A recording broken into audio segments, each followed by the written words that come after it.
Oke, sesuai janji saya minggu lalu, kita lanjutin sedikit dulu ya dari daftar arrest-arrest itu yang terjadi di Belanda.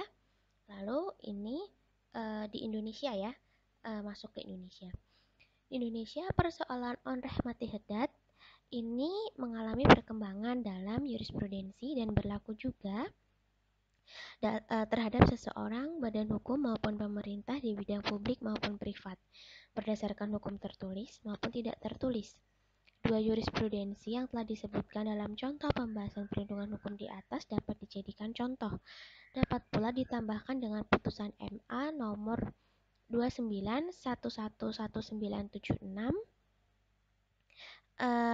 putusan MA tanggal 29 November tahun 76. Kalau putusannya lengkapnya putusan nomor 729 tahun garing 1975 ya, kadang seperti itu. Tanggal di putusan sama tanggal dikeluarkan itu kadang memang tidak sama. Putusan tersebut menyebutkan bahwa kewajiban untuk mengganti kerugian karena perbuatan yang melanggar hukum juga berlaku terhadap badan-badan pemerintah. Di samping itu, peristiwa yang terjadi di Medan dapat pun dijadikan catatan tambahan. Seorang pengendara motor mengalami kecelakaan sewaktu kendaraannya terperosok ke dalam lubang di jalan umum yang tutupnya telah hilang. Sedangkan ketika itu keadaan jalanan tersebut banjir. Pengendara tidak mengetahui adanya lubang yang menganga di jalan itu sehingga motornya rusak dan kakinya patah. Orang tersebut menggugat wali kota Medan di pengadilan negeri karena onreh mati hadat. Kenapa di pengadilan negeri? Karena tidak ada SK tunnya ya, maka tidak bisa ketun. Dan ia dimenangkan oleh pengadilan. Mengapa gugatan terhadap negara atau pemerintah dan menuntut pertanggungjawabannya itu merupakan persoalan sulit dalam ilmu hukum dan telah menjadi salah satu sumber perbedaan pendapat berkepanjangan di kalangan para sarjana hukum. Dengan kata lain, jurisprudensi tentang perkara gugatan terhadap negara dan pemerintah itu berbeda-beda. Banyak faktornya, akan kita bahas satu persatu ya. Ini kita akan bahas dua dulu, jadi A dan B dulu ya. Yang pertama A, di slide berikutnya.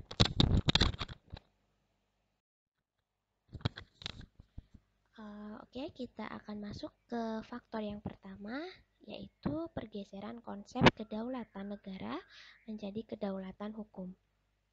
Ajaran kedaulatan negara mengasumsikan bahwa negara itu berada di atas hukum dan semua aktivitas negara atau pemerintah tidak dapat dijangkau oleh hukum.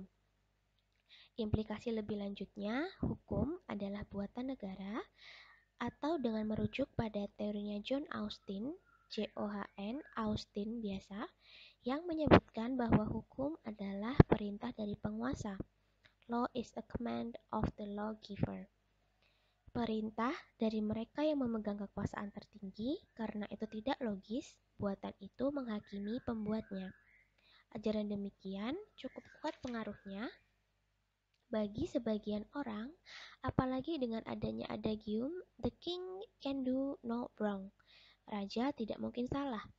Sehingga ketika muncul ajaran kedaulatan hukum, masih ada saja yang beranggapan bahwa negara atau pemerintah tidak dapat dipersoalkan secara hukum. Kedaulatan hukum itu bahasa Belandanya Leer van de Recht Soevereiniteit. Lanjut, negara atau pemerintah telah diakui sebagai subjek hukum dalam perspektif ilmu hukum. Negara atau pemerintah sebagai subjek hukum itu memiliki kedudukan istimewa atau khusus dibandingkan dengan subjek hukum lain. Tidak ada orang yang mengingkarinya. Akan tetapi, argumen bahwa negara atau pemerintah itu bebas dari tanggung jawab hukum dalam semua tindakannya agaknya tidak memiliki pijakan kokoh baik secara teori maupun praktek. Konsep yang telah diakui secara universal adalah setiap subjek hukum, apapun bentuknya, tidak dapat melepaskan diri dari konsekuensi tindakan hukumnya. Selanjutnya, faktor yang kedua adalah ajaran tentang pemisahan lembaga kekuasaan negara. Ajaran ini menghendaki agar masing-masing lembaga negara berdiri sendiri dengan peranan dan kekuasaannya sendiri-sendiri, sesuai dengan apa yang sudah ditentukan dalam konstitusi. Masing-masing lembaga kekuasaan negara tidak dapat atau tidak boleh saling mempengaruhi dan mengintervensi. Sudah saya berkali-kali sebutkan ya, tetapi harus saling menghormati. Lembaga eksekutif harus menghormati kedudukan, peranan, dan kekuasaan lembaga yudisial atau yudikatif, begitupun sebaliknya. Menghakimi apa yang telah dilakukan oleh lembaga eksekutif dianggap sebagai salah satu bentuk intervensi. Mengulang kembali apa yang sudah dikatakan, ini bahasa Belanda ya. De rechter niet op de stoel van de administratie gaan zitten, sebagai suatu ungkapan untuk menolak intervensi hakim pada kegiatan pemerintahan. Penghormatan dan pencegahan intervensi terhadap kedudukan, peranan, dan kekuasaan lembaga-lembaga negara adalah suatu hal, sementara penyelesaian perkara pelanggaran hukum adalah hal lain. Dalam suatu negara hukum, lembaga yang diserahi dan dilekati dengan kekuasaan menyelesaikan pelanggaran hukum adalah lembaga yudisial atau yudikatif. Konsep negara hukum menghendaki agar setiap subjek hukum itu melakukan perbuatannya sesuai dengan aturan hukum yang berlaku.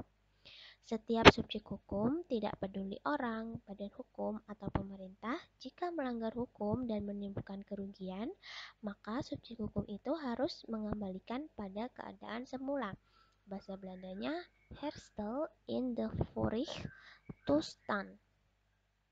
Upaya untuk mengembalikan pada keadaan semula sebelum terjadinya pelanggaran hukum antara lain ditempuh melalui proses peradilan. Ketika lembaga peradilan itu menjalankan fungsi dan kekuasaannya, menyelesaikan perkara terhadap siapapun yang melanggar hukum, termasuk pemerintah atau lembaga eksekutif, ia tidak dapat disebut sedang melakukan intervensi. Ya, ini berarti peradilan adalah lembaga yang berdiri sendiri. Dengan alasan lain, anggapan bahwa negara atau pemerintah itu bebas dari tanggung jawab hukum dalam semua tindakannya itu tidak memiliki rasio legis, tidak memiliki dasar hukum yang logis ya. Dengan bersandar bahwa prinsip hukum yang diakui secara universal di hadapan hakim yang bebas, tidak ada perkecualian subjek hukum. Dalam proses peradilan, semua subjek hukum, baik itu perseorangan, badan hukum, ataupun pemerintah, berdiri sama rata atau dengan asas yang kita ketahui bersama, equality before the law. Oke, sampai di sini dulu ya, sampai faktor kedua. Next meeting kita akan lanjut ke faktor ketiga dan seterusnya.